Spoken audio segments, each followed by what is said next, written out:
Hey guys, যদিহে পোনপ্ৰথমবাৰৰ বাবে আমাৰ চেনেলটো চাই আছে, প্লিজ চেনেলটো ছাবস্ক্ৰাইব কৰি কাষতে থকা বেল আইকনটো প্ৰেছ কৰি অল কৰি দিবলৈ নাপাহৰিব। ৰেঙুনী চেনেলত সম্প্ৰচাৰিত হৈ থকা হেঙুলীয়া চিৰিয়েলত নিয়ৰ চৰিত্ৰত অভিনয় কৰা অভিনেত্ৰীগৰাকী আচলতে হয় কোন, ঘৰ ক'ত, কাৰ সৈতে প্ৰেমৰ সম্পৰ্কত আছে, এই সকলোবোৰ জানিব পাৰিব আজিৰ এই ভিডিঅ'টোৰ মাধ্যমেৰে। গতিকে ভিডিঅ'টো অলপো স্কিপ নকৰাকৈ শেষলৈকে চাই থাকিব বুলি আশা কৰিলোঁ। ৰেঙুনী চেনেলত সম্প্ৰচাৰিত হৈ থকা হেঙুলীয়া চিৰিয়েলত নিয়ৰ চৰিত্ৰত অভিনয় কৰা অভিনেত্ৰীগৰাকী আচল নাম হ'ল ৰাজশ্ৰী শৰ্মা। ৰাজশ্ৰী শৰ্মাৰ জন্ম হৈছিল 2000 চনৰ 6 জুন তাৰিখে দেৰগাঁৱত। ৰাজশ্ৰী শৰ্মাৰ পৰিয়ালত মাক আৰু দেউতাক আছে।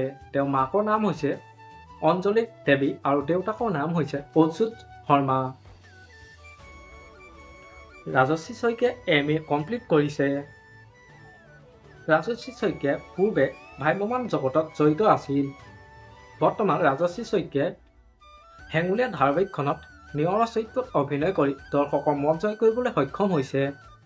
আপোনালোকে বাৰু হেঙুলীয়া চিৰিয়েলখনত নিয়ৰৰ অভিনয় চাই কেনেকুৱা পাইছে মোক এটা কমেণ্ট কৰি জনাবচোন। আমাৰ আজি ভিডিঅ'টো আছিল ইমানেই। যদি ভিডিঅ'টো চাই ভাল লাগিলে যিমান পাৰে শ্বেয়াৰ কৰি দিব। আজিলৈ বাই বাই। মৰম সানি দিম তোমাৰে দেহত আঁকি দিম প্ৰতি পদকত ইয়াৰে কোণত ভৈৰম তোমাৰে দিথ প্ৰিয়া।